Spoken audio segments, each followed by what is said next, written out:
Olá, sejam muito bem-vindos para mais um episódio do podcast Engenheiro para Engenheiro, uma iniciativa nossa do Grupo Equation para mostrar a carreira aqui dos engenheiros que a gente está entrevistando. Eu sou o Paulo. E eu sou o Emerson e hoje a gente vai receber um engenheiro muito especial, viu, Paulo? Sim. Ele tem no sangue o sangue empreendedor. Já morou na Nova Zelândia e na Holanda, onde aprendeu muito sobre engenharia e sobre vida também. E ele hoje comanda uma empresa de simplesmente 1.200 funcionários. Só isso. É gente pra caramba. Então, assim, pegou o negócio do pai e transformou numa verdadeira potência. Seja muito bem-vindo, meu amigo Romero. Oi, Romero, tudo bom? Tudo certo. Prazer. Romero, essa primeira questão, né? Você tem um pai que já começou com empreendedorismo. Sua ideia sempre foi empreender. E se sim, por que começar com engenharia? Que é bem complicado. Bom, assim, a minha família inteira é empreendedora. Minha mãe sempre viajava para São Paulo para comprar semijoias e comprar roupa também, e voltava para cá para vender tinha confecção e tal. E meu pai sempre foi de vendas, então tinha representações, começou com representações lá atrás. Então os dois, minha família inteira, inclusive aí até se for puxar aí até de avós e avós, sempre foram de empreendedores. Então nunca tive essa noção de CLT, nunca nem passou pela cabeça, porque realmente a família inteira sempre foi de empreendedorismo. Meu avô também lá atrás chegou a ter até uma indústria de metais aqui em Recife. Desculpa. E que chegou a ser muito grande, fermentaço na época. E isso aí também passou justamente para minha mãe, que sempre seguiu carreira de empreendedora, sempre teve negócio próprio. Meu pai, mesma coisa. Meu pai sempre foi vendedor, começou lá como representante comercial, com empresa vendendo. Caramba, ele vendeu tanta coisa que eu sei que ele vendeu desde calculadora. Na época vendiam o vendedor nato, né? Calculadora era uma venda mesmo, porque era um negócio caro na época. Calculadora Sharp que ele falava e tal, que era um negócio caro, e realmente tinha que ter pessoas para vender calculadoras, só viver de vender calculadoras. E, enfim, ele começou com essa parte. Já foi de importação também, viajava para a Espanha eu me lembro isso da minha infância, ele viajando com minha mãe para a Espanha para produto importado para trazer para o Brasil. Então, assim, sempre foi um negócio de vendas e muito risco, sempre foi negócio de risco, mas que não tinha outra opção. Para eles era empreender ou empreender, não tinha muita. E assim, eu e meu irmão crescemos nessa família, né? Nesse ambiente de realmente nunca tivemos nada CLT, não que seja ruim de forma alguma, CLT ou carreiras, mas que não era o nosso ambiente, não era o nosso ambiente, e nunca tivemos estabilidade, vamos dizer assim, sabe? Nesse sentido. E realmente eu me lembro demais, porque questão de empreendedorismo tem muito esse glamour, mas eu me lembro demais do meu pai, que trabalhava quase domingo a domingo, trabalhava sábado, todo sábado ele trabalhava, não tinha como não trabalhar no sábado. E minha mãe, eu me lembro, passava o dia todo no trabalho e à noite ficava botando preço em peça de bijuteria. Não era bijuteria, né? Semi-joia na época que vendia. Mas era algo que, assim... E tinha problema na época era cheque, problema de cheque, de trocar cheque, disso. Então, era algo que realmente puxava muito de trabalho. Tanto meu pai quanto minha mãe trabalhavam pra caramba. E eu cresci nesse ambiente sabendo que, vou ser empreendedor, mas vou ter que trabalhar pra caramba, porque o negócio não é fácil. E é interessante isso, né, Romero? Porque você traz aí essa parte, né? Que tem o glamour do empreendedorismo, que muita gente acha que ser empreendedor é só ganhar dinheiro, ficar lá sentado, deixando os outros trabalhar. Também nos outros, né? Exato. Só que a verdade é bem diferente, né? Então, assim, a gente sabe que por muitas vezes, a maioria das vezes, quem mais trabalha é quem tá no comando do negócio, né? É verdade, exatamente. E assim, o começo é muito desafiador. Meu pai mesmo, ele batia o escanteio e corria para cabecear. Então não tinha nem assim apoio, estrutura, pessoas para ajudar ele a tocar o negócio. Ele sabia tudo de cabeça, era impressionante, um negócio assim, que é justamente eu não teria capacidade de fazer o que ele fez, de construir um negócio do zero.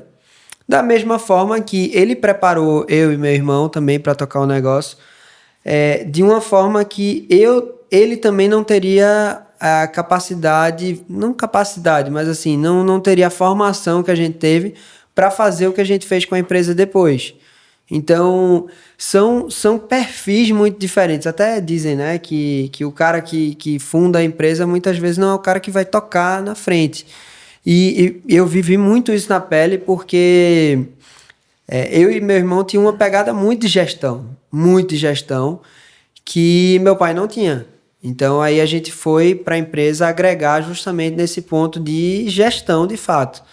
E assim, apesar da gente nunca ter trabalhado em outras empresas do mercado, trabalhei, mas muito pouco, sabe, em empresas do mercado. Apesar da gente nunca ter trabalhado por tempos em empresas do mercado, a gente conhece muito bem o que é uma boa gestão. Então, por estudar também, por saber a teoria, por saber o que realmente faz uma empresa ser bem-sucedida. Até hoje, eu me guio muito por aquele livro Feitos para Vencer, Empresas Feitas para Vencer. E você, baseia uma empresa num livro bom e você realmente consegue que essa empresa seja muito bem sucedida. Eu vejo assim, sabe? E realmente não precisa de tanta teoria assim, mas uma específica vale muito. E outra coisa que eu falo bastante é que a gente teve muitos mentores. Ao longo da nossa estrada, a gente tanto teve apoio de familiares, que são nossos mentores, que são gigantescos, quanto a gente teve apoio também de mentores que a gente contratou. Então, sempre a gente teve pessoas que sabiam muito mais do que a gente. Então, isso aí, para mim, ajudou absurdo. Toda vez que eu tô empacado com alguma coisa, a gente traz alguém que é gênio na área, que saiba resolver, sabe? Então, isso aí realmente beber dessa água de pessoas que realmente conhecem sobre aquela área que a gente quer explorar e quer conhecer, ajuda absurdo. Eu fiquei só curioso em relação a isso. Tu já tinha a empresa do teu pai, já fazia sucesso, já estava com esse renome, vocês também já tinham essa visão que provavelmente iam seguir para a área de empreendedorismo, e tu resolveu fazer engenharia, que assim, o caminho mais natural sim. é as pessoas fazerem administração, até economia, ciências contábeis, e não, você foi totalmente diferente. Você já esperava que a engenharia trouxesse alguma coisa diferente ou foi muito naquela da idade mais nova? Boa. Assim, engenharia foi, na época, eu estava pensando também em administração, pensava em economia, administração, sociologia, alguma dessas áreas. Mas em conversa, inclusive, com meu tio, que é, inclusive, o conselheiro da nossa empresa, que é engenheiro, ele, não só com ele, mas com meu pai também, com várias pessoas conhecidas, mas assim, ele foi um mentor que eu me lembro bastante com relação à engenharia, porque ele falou, poxa, Você pode ir para economia ou engenharia. Veja aí a que você gosta mais, porque a administração, de fato, tem até cursos bons em São Paulo. Mas aqui no Recife, desculpa aí, até eu não já quero vamos nem ser cancelados aí, o pessoal da FECAP que nem tá me falando. indispor, mas aqui no Recife, de verdade, eu sei que em São Paulo tem cursos bons de administração, mas aqui você tem uma bagagem de engenharia, de cálculo, tudo que a gente aprende dessa parte mais lógica, de números, não, é insubstituível por um curso aqui, local, de administração. Eu não quero falar mal de forma alguma. Já esculhambou. Agora não quero falar mal. Mas sem querer falar mal, mas assim, de verdade, a bagagem que você pega. E é uma coisa que é muito interessante também. Boa parte dos diretores e CEOs, quando você vai pegar, são engenheiros, né? Boa parte. E é uma coisa, né? Quem passou pelo curso de engenharia respeita quem é engenheiro. Curso bom de engenharia, você respeita que o cara se formou lá, porque só quem passa, né, sabe o que enfrentou. Eu imagino que é a mesma coisa que um curso de medicina, que em cursos mais difíceis, né? Direito também, enfim. Que passou por um bom curso, sabe que, o cara teve que ralar para realmente se formar e ter esse diploma, né? E realmente foi basicamente mentores falando, olha, eu acho que o teu curso que tu deveria seguir se tu quer realmente uma carreira mais próspera é engenharia. E como eu gostava de matemática também, já realmente foi uma escolha mais tranquila, vamos dizer assim. Tive sonho na época, né, de ser engenheiro do ITA. Comecei a estudar vida. Não é tão fácil assim, O né? sonho passou rápido. O sonho passou rápido. Tive sonho de ir pro ITA, mas realmente era algo que era. Comecei a estudar e vi, esses cálculos aqui, essas coisas. Não, peraí. Aí pronto, aí pelo menos fiz a UPE, né? A Poli daqui. Mas ou eu tinha sonho, né? Ou de ir pro ITA ou pra Poli de São Paulo. Pra Poli, né? De São Paulo. Mas a USP, que é também top, né? Mas na época, enfim, eu não estudava tanto assim pra ir pra uma universidade dessa. Aí eu terminei, né, escolhendo vim para a universidade estadual, tanto federal, né, quanto estadual, poderia ser qualquer uma das duas. Aqui no começo, na introdução, eu falei que tu chegou a morar na Nova Zelândia e na Holanda. Como é que foi essa experiência? Foi dentro da universidade? Sim. Logo quando eu passei em engenharia, meu pai tinha me prometido, se você passar em engenharia, aí eu garanto o intercâmbio, engenharia numa universidade pública, né? Eu garanto o intercâmbio. Aí isso aí foi 2009, eu fiz meu primeiro intercâmbio para Nova Zelândia.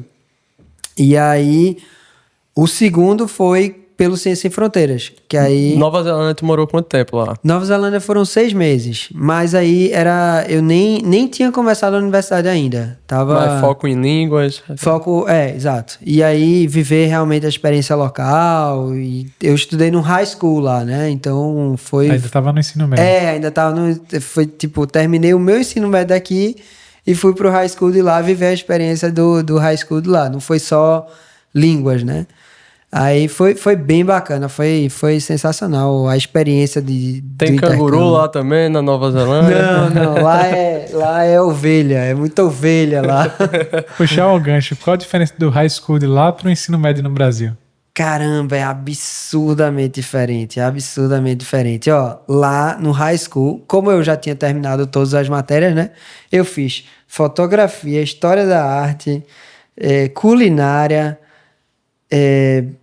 literatura inglesa e tal, uns negócios assim, tudo nada a ver, porque eu não precisava mais passar em matéria. E assim, você tem essa opção lá.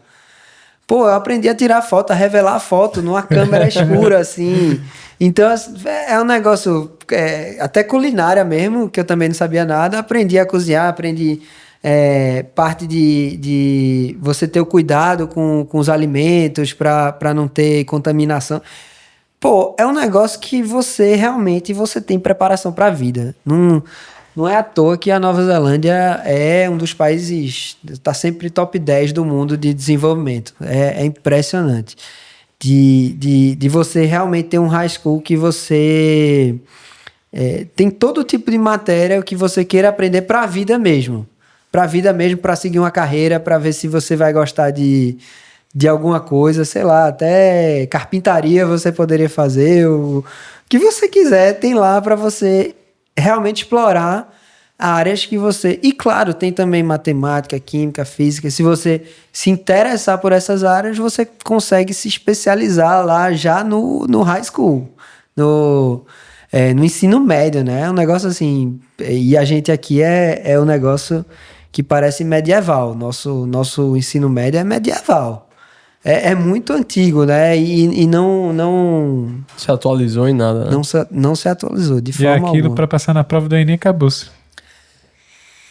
E assim, aí tu ficou esse tempo de 6 meses, Nova Zelândia, volta pro Brasil para fazer a faculdade e já emenda outro intercâmbio. Como é que funcionou? Você já... Sim. Não, então, foi 2009, aí eu voltei em 2009, comecei a faculdade de engenharia, e aí 2012 abriu esse programa de Ciência Sem Fronteiras, né? E assim, na época a gente não acreditava não, era um negócio assim... quem viveu na época disse, não, esse negócio de bolsa, isso não deve sair, bolsa do governo não deve sair nenhuma para ninguém, deve ser uma pessoa lá no Pará, outra lá de São Paulo. E aí quando a gente começou a ver que pessoas amigas estavam conseguindo aquela bolsa, disse, caramba, é sério isso mesmo, eu vou ter essa oportunidade. E aí, claro, né, você tinha que ter uma nota lá, mínima, para alcançar, para atingir, tinha que falar inglês, tinha que ter uma série de requisitos para poder viajar. Mas, assim, foram muitas pessoas que viajaram, muitos conhecidos. Lá no intercâmbio também, conheci muitos brasileiros pelo Ciência Sem Fronteiras. Realmente, naquela época, foi uma invasão de brasileiros na Europa, de estudante brasileiro na Europa. Se eu não me engano, sei lá, acho que foram 100 mil estudantes, um negócio assim. Realmente foi muita gente. E foi isso, né? Foi 2009, 2012, acho que quase 3 anos aí de diferença de um para outro, né? De um Mas por que tu escolheu a Holanda em si? Tu já tivesse a experiência em Nova Zelândia, Europa agora, como é que foi isso? A Holanda foi o seguinte... Eu ouvi falar de uma universidade lá que era Maastricht, que foi uma das que mais investiu nessa parte de knowledge engineering. Era uma metodologia de ensino específica. Tentar me lembrar aqui qual era o nome da metodologia. Agora fugiu a metodologia, mas eu escolhi porque essa universidade ela era top 50 das universidades com top 50 under 50. Entre as 50 melhores universidades abaixo de 50 anos. E aí eu peguei Maastricht, que tinha essa abordagem de metodologia de ensino que era aplicada. Era um ensino aplicado, não é... e é impressionante, você vai para essa Maastricht, até curso desde programação até a parte de engenharia toda, todo o curso é muito prático. Então, eles ensinam fazendo, realmente. Então, as aulas são práticas, o professor dá um projeto e você tem que realmente... Você tem que fazer e o professor vai ajudando durante as aulas. Inclusive, essa metodologia hoje está na FPS, que é de medicina. Essa metodologia específica de ensino que realmente o pessoal de lá da FPS é muito preparado, né, em medicina. virou referência aqui também. E é uma metodologia muito específica, muito única de ensino, né? Mas, enfim, foi realmente por estar lá entre as melhores. E eu queria, se eu vou fazer um intercâmbio, vou realmente chutar e vou tentar ir para as melhores, né? Vou tentar aqui me colocar numa das melhores, porque depois vai ser bom para o meu currículo. E aí, realmente, mandei carta para várias, né? Que você vai fazendo para ser aprovado e consegui ser aprovado para a Universidade de Maastricht, lá na Holanda, interior da Holanda, né? E Holanda, muito legal o país, como é que é? A Holanda é absurdo, é um país fantástico, fantástico. As pessoas são muito educadas, muito inteligentes, formadas, bem formadas. E, eu me lembro isso até hoje, de ter perdido minha carteira de estudante lá na rua e entregaram no meu endereço. Caramba. Comigo simplesmente perdi a carteira, roubaram tudo, jogou no chão. E aí, aleatoriamente, a galera deixou na academia e consegui achar. Mas, na verdade, eu tenho minhas suspeitas aí, tá? É um nível de organização absurdo. Eu me lembro, assim, que realmente tudo funcionava. Tudo no... imaginar que as pessoas fazem o certo na maior parte das vezes, na grande maior parte das vezes, e as coisas dão certo. É impressionante. As pessoas não pareciam ser, assim, absurdamente trabalhadoras, porque, vou dar um exemplo, na segunda-feira abriam o comércio e tal, acho que era abria. Peraí, segunda-feira aqui, vamos dar uma segurada aí. Dá uma segurada aí, que é um dia que a gente tem que voltar a trabalhar, né? Não precisa ser tão cedo, né? Era um negócio que realmente eles não são de absurdamente trabalho, mas ao mesmo tempo que eles são muito eficientes, porque as coisas funcionam, tudo funciona, o hospital funciona, o ensino funciona. Eu me lembro de ter visto lá kindergarten, o berçário, né, e tal, que era muito organizado do estado, e era absurdamente organizado, limpo, tudo é impressionante, realmente, eu acho que para mim foi a melhor experiência do intercâmbio, do Ciências Sem Fronteiras. Eu não sei se eu produzi tanto na parte acadêmica para o Brasil, mas ter voltado com essa vivência do Brasil, do que é o que funciona, do que é uma nação que funciona, do que é um povo que realmente funciona. E aí eu volto pro Brasil e diz, não, peraí, tem que mudar essa bagaça aqui que é terrível, né? E acho que para mim a melhor parte foi essa, foi de realmente ter essa experiência de morar num país que as coisas funcionam de fato. Não é balela. E assim, para quem vive no Brasil, é inacreditável em todos os sentidos. E eu morei na Nova Zelândia também, o chão era limpo, as ruas eram perfeitas. Você fica imaginando, caramba, como é que o engenheiro daqui é tão ruim a ponto de as ruas não serem da forma como são lá na Europa, né? E aí, não, a gente sabe que, poxa, não é por falta de dinheiro até, a gente poderia ter ruas bem alinhadas, como tem na Europa, ou como tem na Nova Zelândia, mas não tem por conta dos problemas que a gente tem aqui. E é impressionante, não vamos colocar problemas de governança, mas não na verdade não de pessoa, né? Isso, exato. Técnica, né? Exato. Se o Brasil fosse uma empresa, a gente teria um problema sério de gestão, né? E assim, eu tive a oportunidade também de morar 1 ano e meio na Alemanha, e é muito disso, né? Eu acho que falta até que outras pessoas tenham essa oportunidade para enxergar o potencial que o Brasil tem, o quanto o Brasil poderia ser melhor, o quanto às vezes a gente se acostuma com tão pouco e aceita tão pouco que os governantes entregam pra gente. Por várias vezes a gente fica satisfeito com migalhas, e a gente vê um país que, independente do lado político, deixa muito a desejar em infraestrutura, em saúde, segurança, educação. Então, é torcer para que aquele sonho meio distante, porque a gente que vivenciou a oportunidade de morar fora sabe como é diferente, sabe como o Brasil está atrasado em relação a isso, mas a gente sabe, ao mesmo tempo, o potencial que esse país tem. Então, é torcer para que isso mude, né? Inclusive, a gente já entrevistou dezenas de engenheiros aqui, né?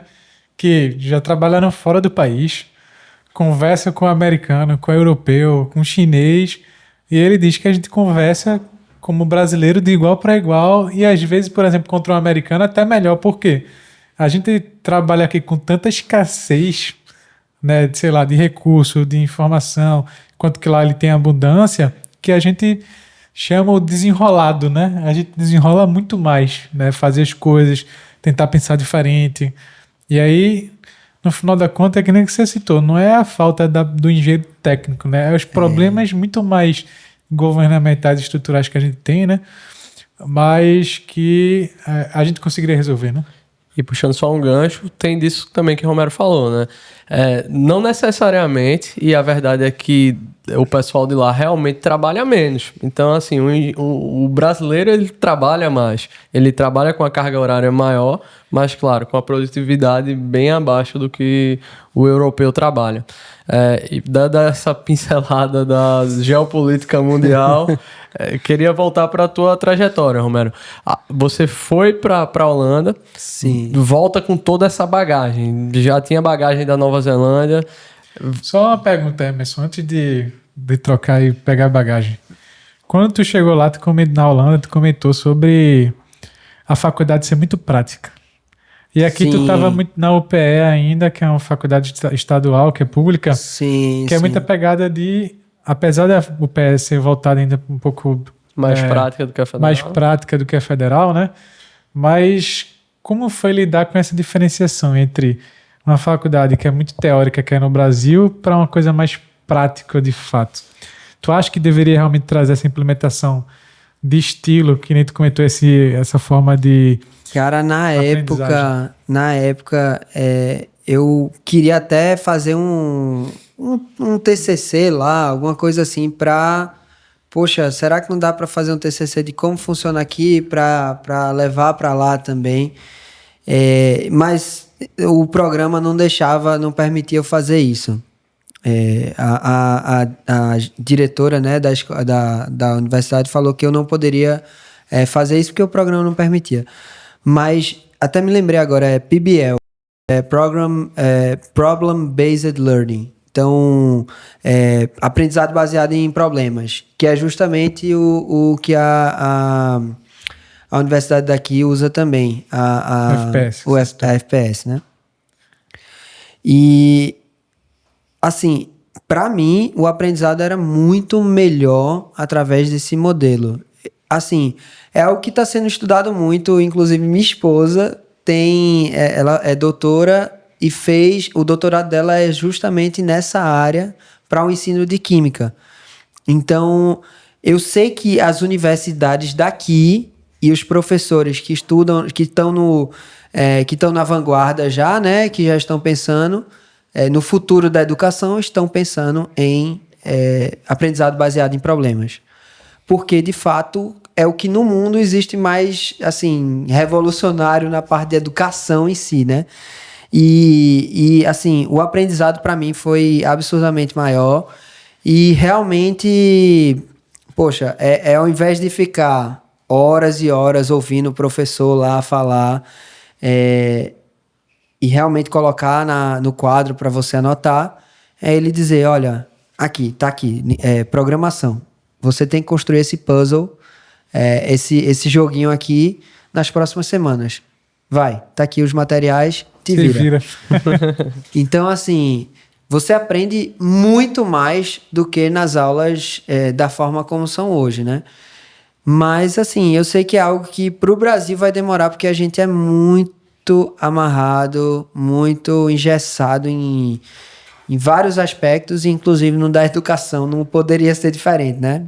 A gente não é revolucionário na educação, tanto é que os resultados também não são bons.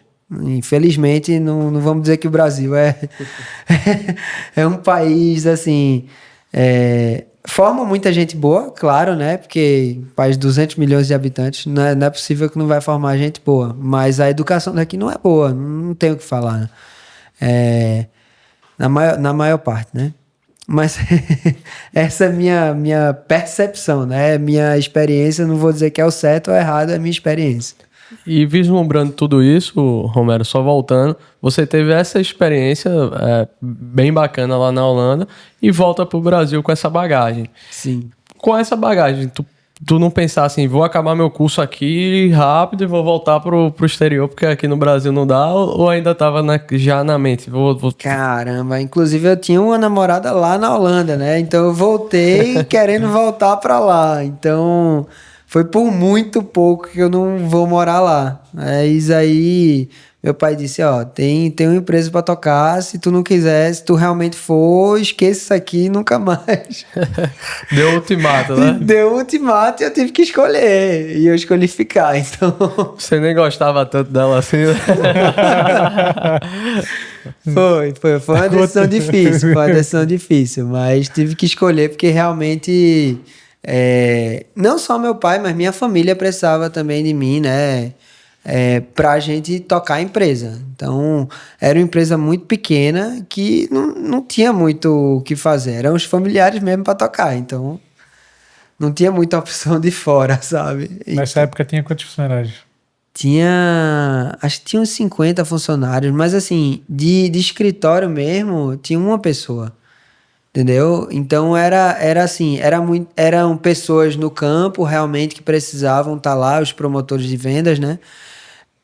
Mas não tinha estrutura nenhuma de escritório mesmo.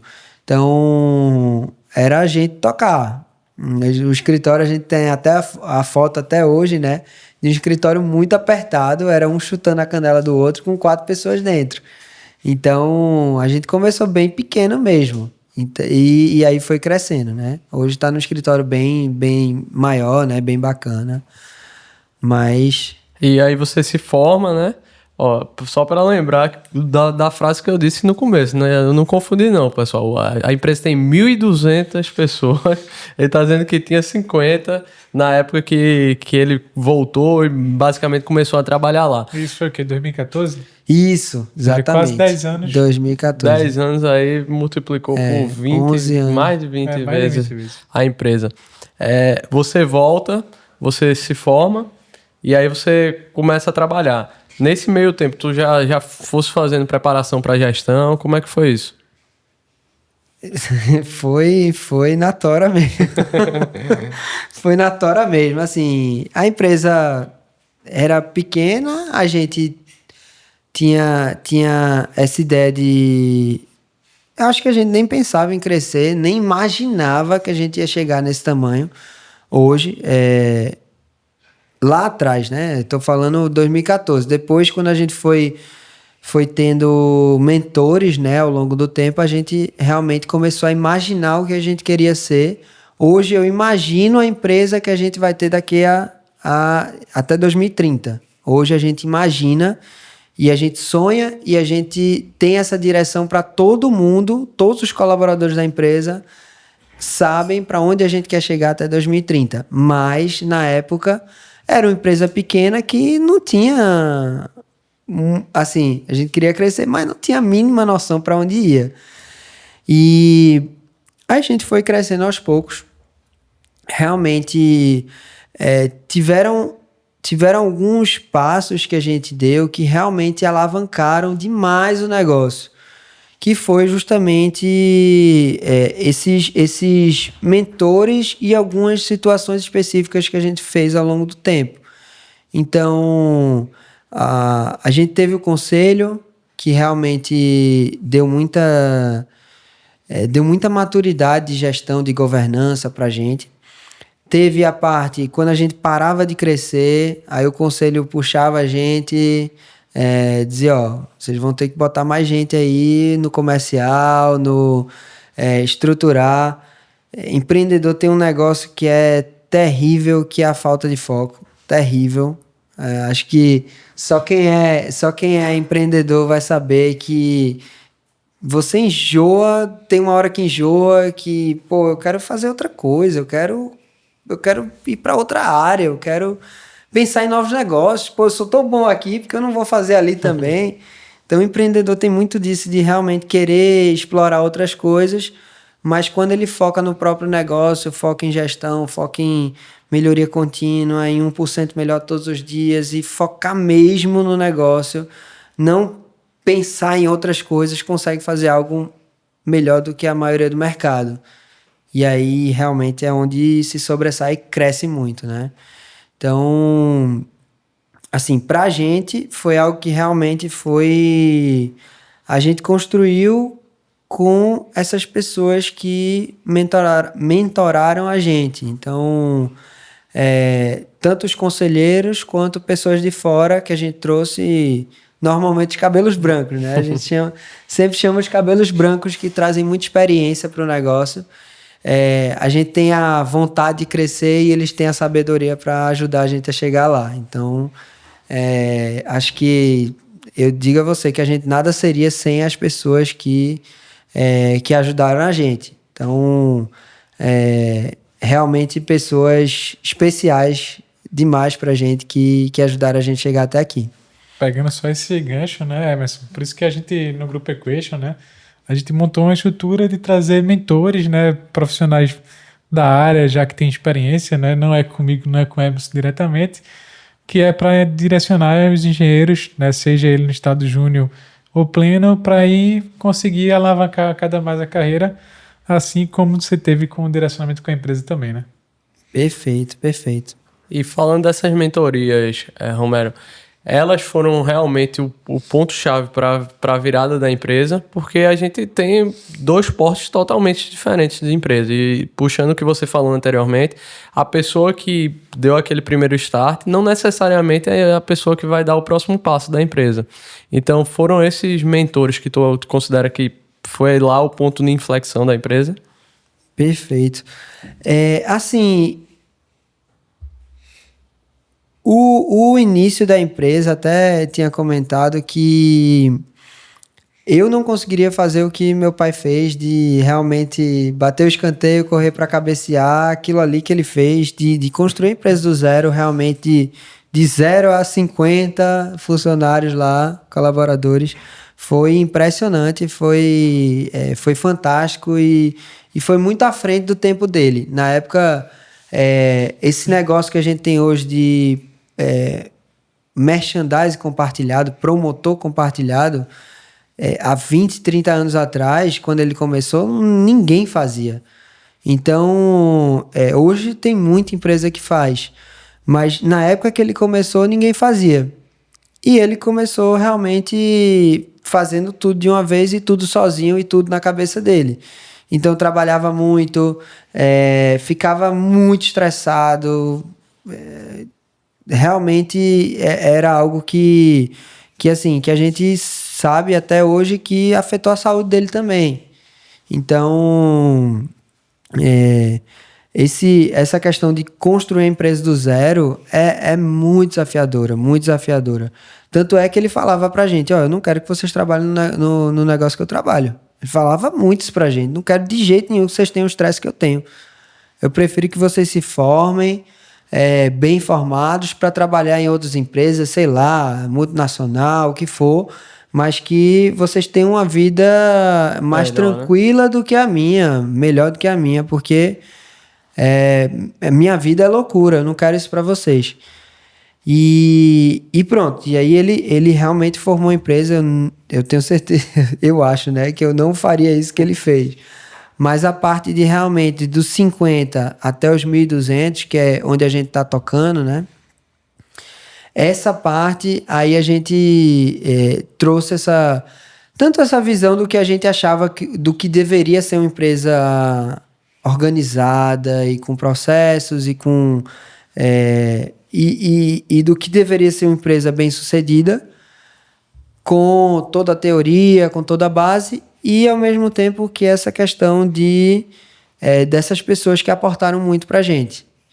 Então, Para contar um pouquinho a história para vocês, meu pai faleceu em 2016 e fundador da empresa.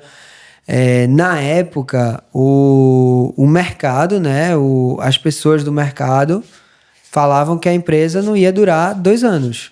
Não ia durar 1 ano, na verdade.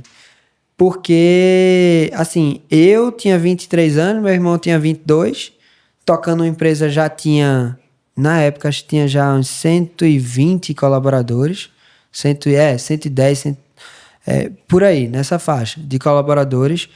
E o mercado todo dizia, não, esses meninos aí não vão durar nada.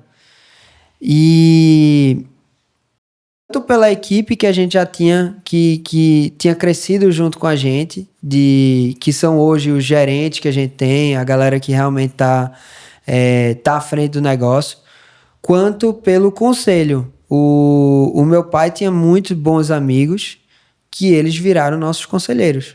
Então, a partir daquele momento, eles disseram, pô, esses meninos aqui, com essa empresa aí, vai dar... Vamos ajudar eles, sabe? E realmente ajudaram absurdamente. O conselho pra gente, estão com a gente até hoje, são pessoas que realmente são família mesmo, sabe? E assim, o que eu vou tirar, eu vou dizer a vocês, de aprendizado maior do conselho, foi a questão de focar no negócio. Foi, assim, acho que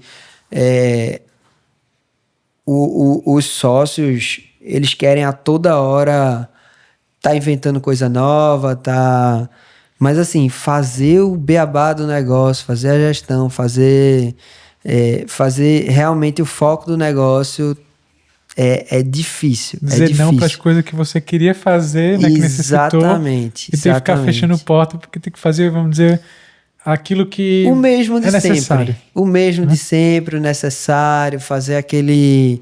Porque você pode fazer o que quiser, né? Você pode ir para outra área, você pode botar o dinheiro da empresa para fazer outra coisa totalmente diferente, um ramo completamente diferente. Mas... você realmente, e eu vejo isso em muitos empreendedores, amigos meus inclusive, que, não, pô, peraí, eu vou investir nesse negócio aqui que... Sempre tem um negócio que é o melhor negócio. Eu sei, esse cara aqui é muito bom e isso aqui realmente vai funcionar. Só que o negócio dele, a galinha dos ovos de ouro, do negócio dele, que realmente funciona, que realmente tem cliente, que a galera valoriza... Esse é o último negócio, é o que realmente deixa por último. Enquanto que o foco, aquilo que realmente eles são bons, eles deixam de lado, né? Não vou dizer de lado, porque aí também o negócio iria para o prédio. Mas poderia crescer melhor, né? Poderia crescer com mais robustez. Pô, a gente tá crescendo... numa média de 20%, 30% no ano. Então, crescer nesse ritmo é porque você tem que focar em uma coisa só. E assim, a gente diz não todos os dias. Os clientes chegam, não, vê se tu faz isso aqui, tu já faz isso aqui também. Ou então, eu te indico outras empresas que fazem, mas isso aí não é o meu negócio. E você dizer não todos os dias para os clientes, no sentido de esse não é o meu foco. Nunca pode dizer não ao cliente, mas nesse caso específico de fazer um negócio que não tem a ver com o negócio principal que você faz, aí realmente a gente tem que falar, não, né? Mas a gente tem que indicar outros parceiros que façam. Porque como eu disse, o aprendizado principal que eu tirei do conselho foi a questão de focar no negócio principal. Foque no negócio principal. Tenha KPIs, né? Os KPIs principais do negócio. Tem que ser poucos KPIs principais do negócio. Cultura forte ajuda também, ajuda bastante. Tem uma cultura empresarial forte. E comercial, né? A área comercial, investir bem na área comercial faz uma diferença também. Investir em clientes, né? Clientes, a gente sempre teve muito essa noção de NPS, né? Que é uma mensuração de satisfação de clientes. E a gente sempre teve como um dos KPIs, um dos indicadores principais do negócio. E isso, pô, fez uma diferença absurda no longo prazo, né? No curto prazo, não tanto, mas no longo prazo faz uma diferença absurda. Todas essas empresas grandes investem bastante em ter um bom atendimento ao cliente, né? Não dá para ter uma empresa grande e robusta que cresce sem ter um bom atendimento ao cliente. Na área de serviço também, né? Porque no final da conta você está prestando um serviço ali a uma pessoa que você está atendendo, né? Então precisa ter um bom atendimento ali, né? Exatamente. Romero, uma pergunta. Você falou muito sobre a tua trajetória fora do país e aí agora que vocês escalaram de 50 a 1.200 funcionários, né? E aí você comentou sobre cultura, né? Você trouxe o que você aprendeu de fora e implementou também para as pessoas, por exemplo, a parte de aprendizagem, né, o PBL, sei lá, esqueci o nome. Sim. Né, e foi implementando um pouco de cultura na empresa. Como é que é esse quesito de cultura que vocês fizeram? Caramba, essa parte de cultura foi algo que assim, a gente já tinha lido também, principalmente esses livros mais empresariais trazem essa questão da cultura e foi também bastante por colegas meus que trabalhavam com a gente, que eram também consultores na época. Um deles hoje é inclusive muito famoso nessa parte de cultura no Brasil inteiro, Guilherme Guimarães, né? Que tem um programa de cultura empresarial muito forte na internet, né? E é engraçado, porque ele é de Recife, virou famoso em São Paulo e no Brasil inteiro, e eu cresci junto com o apoio também dele, e ele também cresceu com o nosso apoio. Então, assim, foi uma simbiose muito legal. Hoje, a gente é um dos cases que ele tem para o Brasil inteiro, de cultura, né? Cultura empresarial.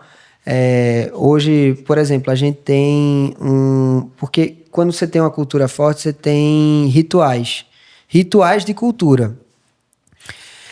E uma das culturas que a gente tem todos os dias você se reúne em 3 pessoas, como a gente está aqui em 3 pessoas, e agradece por coisas. Você começa o dia, a gente começa 8h15 todos os dias, que é o horário que todo mundo chega, 8h15, pelo que vamos se reunir aqui nós 3, reunir a empresa inteira e se reunir grupo de 3 para falar coisas que são gratos. Então, sou grato por ter acordado, por ter uma casa, por ter onde morar, por ter o que comer, por ter...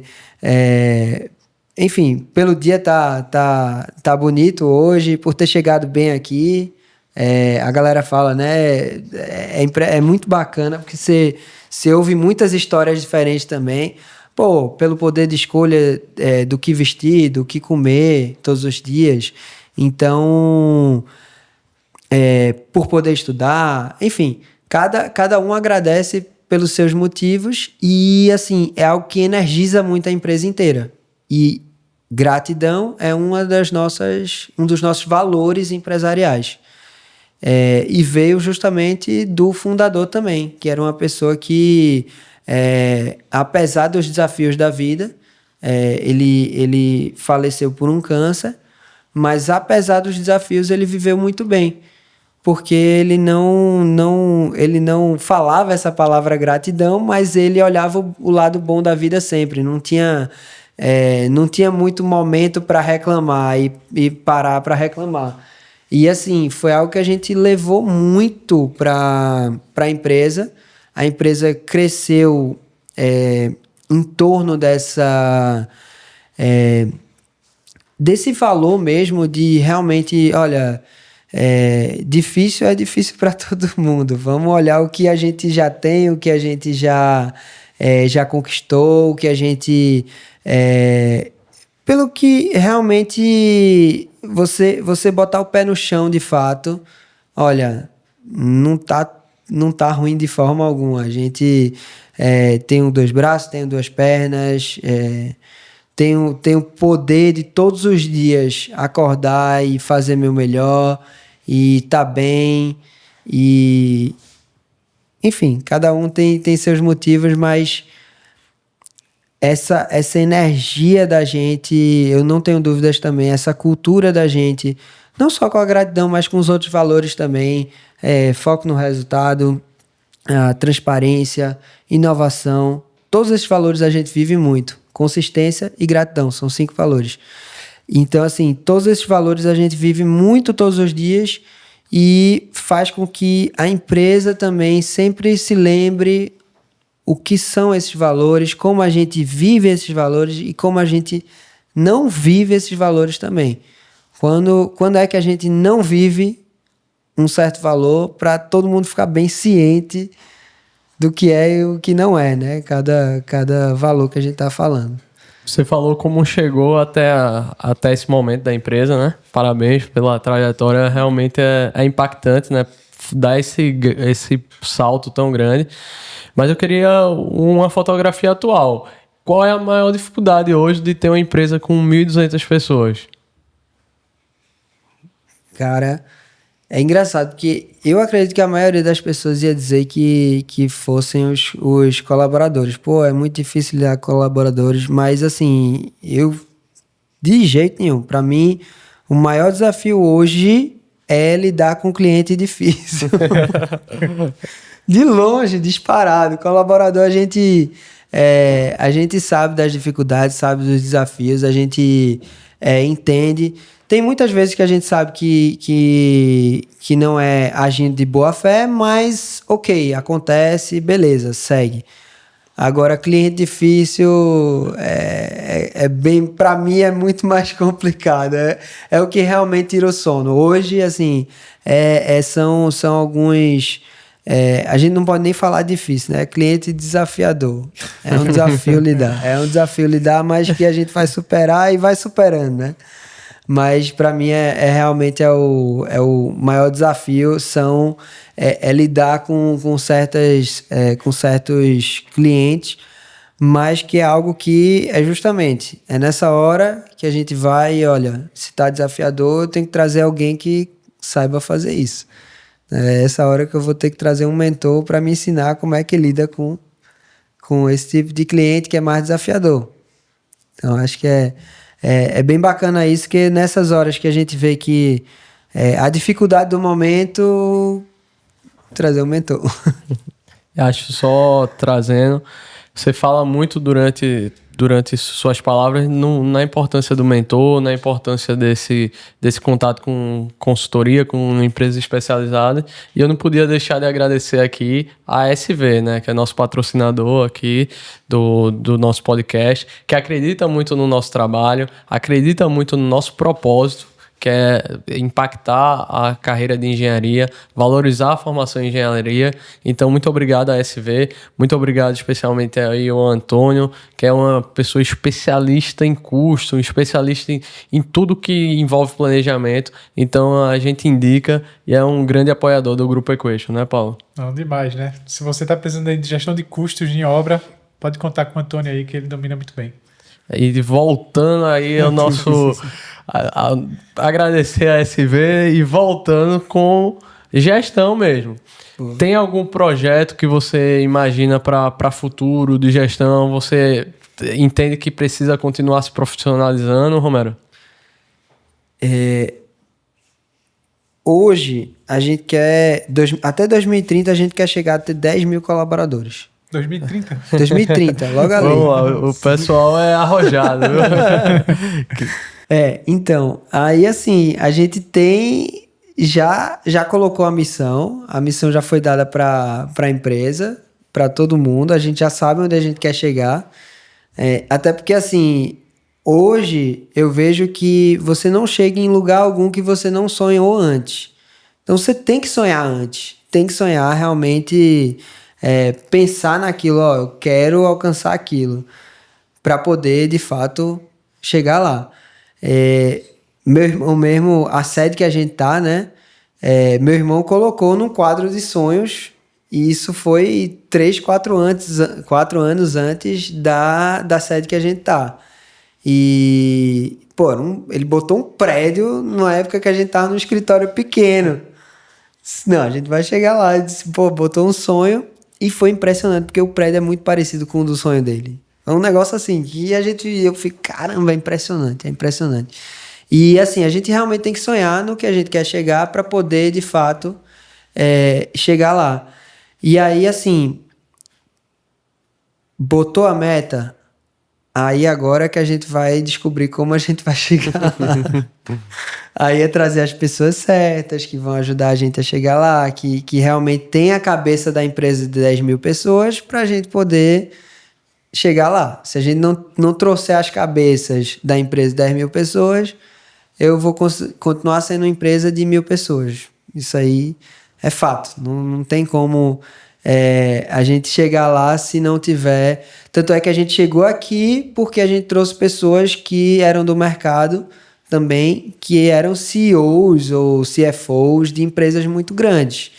Então, foi com conhecimento, esse aporte realmente de pessoas muito preparadas para poder realmente a gente crescer como empresa, sabe?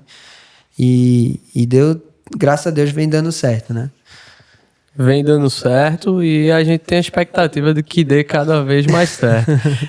Romero, me diz aí, se tu fosse dar 3 conselhos para um engenheiro que pensa em empreender, com essa tua visão e vivência de empreendedorismo, quais seriam esses conselhos? Caramba. É porque o primeiro conselho para mim seria não empreender. Eu juro a você, aí, velho. A dificuldade. Eu juro a você, porque assim... a gente teve, eu vou dizer, foi sorte mesmo ter pessoas muito, muito boas ajudando a gente com relação a conhecimento. Teve essa sorte de ter pessoas muito boas ajudando com relação a conhecimento. Mas é muito difícil a trajetória, é muito cheia de percalços. Claro, eu não sei do CLT porque eu nunca fui CLT, mas você abdica de muita coisa e você também não ganha dinheiro como as pessoas imaginam que ganha dinheiro até você ganhar. Então, é uma vida de muita abdicação até realmente você ganhar dinheiro. Aí, quando ganha mesmo de verdade. Mas é uma vida de muita abdicação até você realmente ter isso. Me lembro um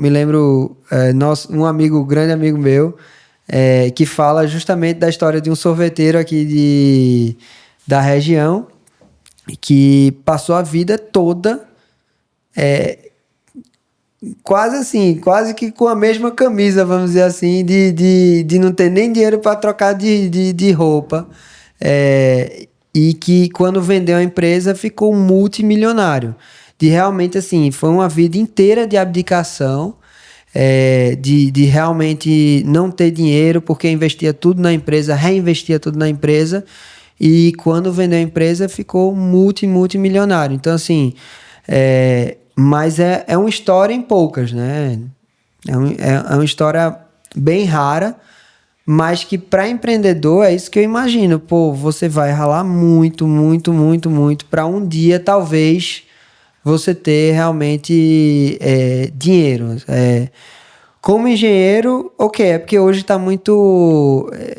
você ser PJ e tal, eu não sei se é exatamente um empreendedor, mas acho que tipo CLT, PJ, eu não sei exatamente se isso é um empreendedor, mas assim, é bastante como eu vejo, realmente, até se você for, por exemplo, você é engenheiro de construir casas e tal, é uma coisa que eu imagino também que você vai ter que se abdicar, porque o dinheiro não vai para você, vai para a empresa, para reinvestir no negócio, para o negócio crescer. Você tem uma margem de lucro boa, mas se você crescer 10, 15, 20% por ano, esqueça, essa margem de lucro todinha vai para reinvestimento no negócio, não tem como. Então... realmente esse glamour de ser empreendedor é complicado. Você vê que ele inspirou várias pessoas a empreender. Então, assim, mas eu entendo toda essa dificuldade. Mas ele tá brincando, ele quer ganhar sozinho, né? Não quer concorrente. Mas, Paulo, infelizmente a gente tá chegando próximo ao fim. E assim, a história de Romero é muito bacana, tudo isso que ele trouxe, toda essa expertise, toda essa experiência, e ainda é um rapaz muito novo, né? Então a gente tá começando aqui a história dele, já a gente vai ter que fazer a continuação para ver se chegou nas 10 mil pessoas ou não. E assim, a pergunta que não quer calar é sobre a engenharia para ele, né? Então, Romero, você teve a experiência, apesar de você ter ido para a área de gestão, né? Mas pela engenharia você conheceu um pouco a Holanda, você entendeu a dificuldade, entendeu aquele método também na Holanda de problema, né? Você acha que a engenharia te ajudou durante a carreira também? Caramba, absurdo, assim, realmente muito, me ajudou muito na carreira, principalmente porque é um foco. Não é à toa que boa parte dos gestores, CEOs e grandes diretores são engenheiros. Não é à toa porque você foca muito em números. E em empresa você precisa focar em números. Tirar a parte de achismo, de realmente opiniões. Tirar a parte de opiniões para realmente, ok, quais são os dados? O que é que a gente está falando? O que é que de fato está acontecendo com relação a números.